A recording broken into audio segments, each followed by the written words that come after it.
Chapter 14 Chaitra Shukla Chaturthi Vrata. Om Shri Ganeshaya Namaha.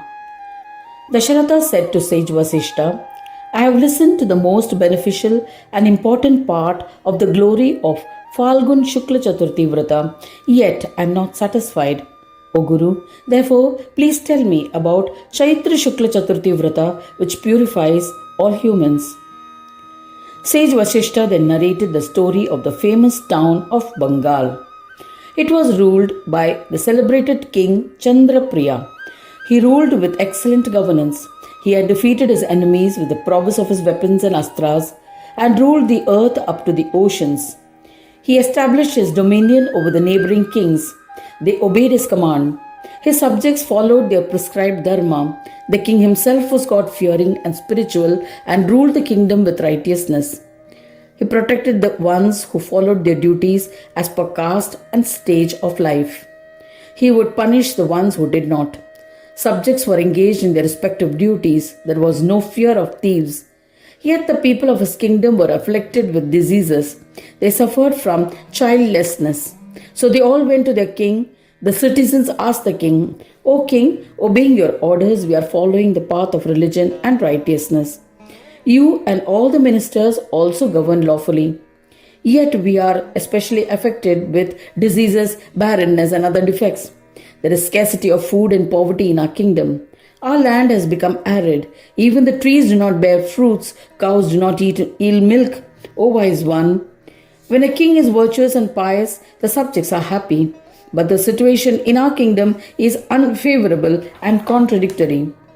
O king, please protect us from diseases and other calamities. You alone are our strength in these testing times. Hearing their pleas, Chandrapriya became miserable. He decided to hand over the governance of the secure kingdom to his ministers and prepared to go to the forest. Just then, Mahayogi Ashtavakra arrived. Seeing him, King Chandrapriya offered pranams, performed his puja and served a meal. The king massaged the feet of the yogi.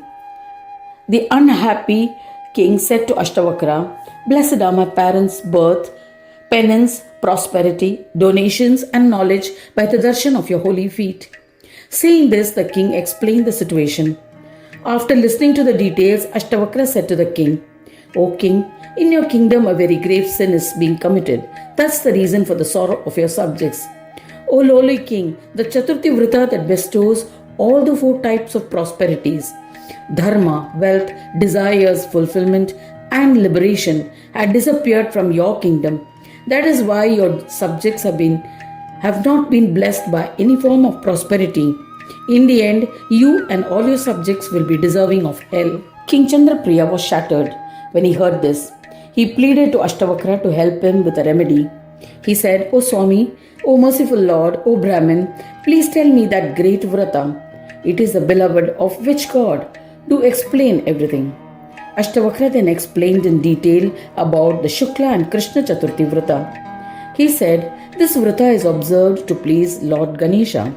It is to be performed before the commencement of any other Vrata for obtaining dharma, wealth, desire fulfillment, and liberation. He then explained the Vrata in detail. Hearing everything, the king was astonished. The king humbly asked the Brahmin, Who is Ganaraja? Whose Vrata is so glorious? Please tell me about his inherent form so that I'll be able to sing his bhajans with devotion and observe the Siddhi bestowing Vrata wholeheartedly. Ashtavakra said, I am incapable of describing the form of Ganesha, yet I shall tell you the little that I know so that you can comprehend him. Earlier I was engaged in penance. Some beautiful apsaras tried to disturb my meditation. Their obstinacy enraged me. I cast a curse on them. You all shall fall to Mrityu Loka. There you will be caught by thieves. When the apsaras heard my curse, they were terrified and tried to appease me in various ways. I took pity on them and said, When Vishnu will incarnate in the Yadava clan as Krishna, you will all become his wives and be freed from this frightening fate. The apsaras left and I continued with my penance with faith and devotion.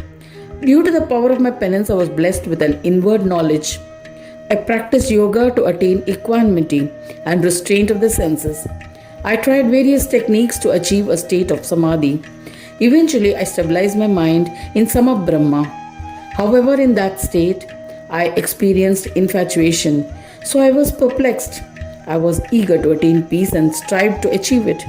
Unexpectedly, Mahayogi Rubhu arrived at my hermitage. He was beyond the rules of Varnashrama. I was delighted. I offered pranams, performed his puja, and said to the Mahamuni, "My austere penance, birth, knowledge, and everything else have been blessed with your darshan. I feel accomplished."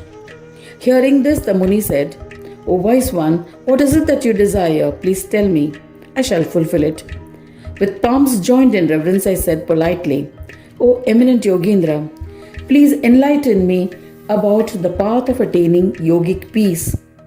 Rubhu replied, "In this world, the union Sanyoga form is of 5 forms, namely Sat, Asat, Sad Sat, Sama, and Neti. It can be realized by Swasamvedya Yoga. To realize each of the 5 as distinct is Ayoga. It can be attained by Nivritti, withdrawing and restraining oneself from external action to focus on one's own liberation. When Sanyoga and Ayoga are united, it is called Yoga. It can be achieved by the path of peace. This yoga is Ganesha. O wise one, worship him as ordained, and you will attain happiness associated with Shanti. There is no other solution. Vedas expound that the union of the 5 types is represented by the syllable Ga, and their distinct forms is represented by syllable Na. If you observe closely, the Lord of both is Ganesha. O Brahmin, earlier I had become deluded and practiced different parts of yoga.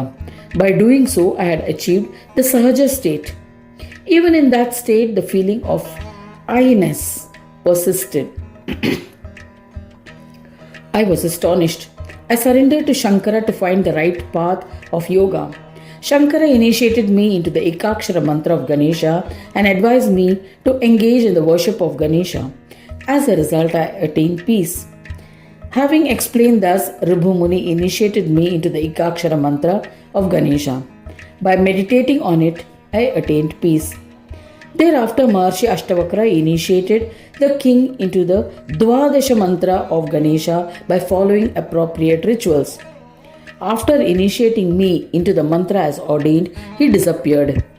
King Chandrapriya engrossed himself in singing bhajans of Vignesha. The Chaitra Shukla Chaturthi that followed was observed by the king and all his subjects. The king proclaimed that all his subjects must observe Krishna and Shukla Chaturthi Vratas. All the subjects obeyed. Due to the power of Vratas, his subjects were cured of all diseases. Infertility was cured and other obstacles were eliminated. The subjects were blessed with sons. Everyone lived happily. Chandrapriya worshipped Ganesha with single-pointed devotion. In the end, the king handed over the reign of his kingdom to his son. He and his wife then retired to a forest. In a short span of time, he ascended to Swanandaloka and became one with the Supreme Divine. All his subjects who observed the Chaturthi Vrata with devotion were blessed with darshan of Ganapati and attained union with the Divine due to the merits that they earned. Listen to one more legend that is related to this Siddhi bestowing and sin destroying Chaitra Shukla Chaturthi. In the province of Malwa, there lived a sinner belonging to the low caste Shudra. Greedy for materialistic possessions, he would waylay travelers and kill them. There was no count of his evil deeds. Describing them would lead to an unnecessary expansion of the sacred book. One day he was sitting on a tree, wielding a weapon, waiting to attack any trespassers in the forest, when he was bitten by a snake. The terrified Shudra hastily returned home. However, due to the venom, he became unconscious. O king, fortunately for him, that day happened to be Chaitra Shukla Chaturthi. The evil man was unconscious and did not eat or drink on that day. He died the next day, which was a Panchami. Because of merits earned by observing the Vrata unknowingly, he ascended to Swanandaloka. In this manner, many devotees became one with the Divine. It is difficult to narrate all such stories.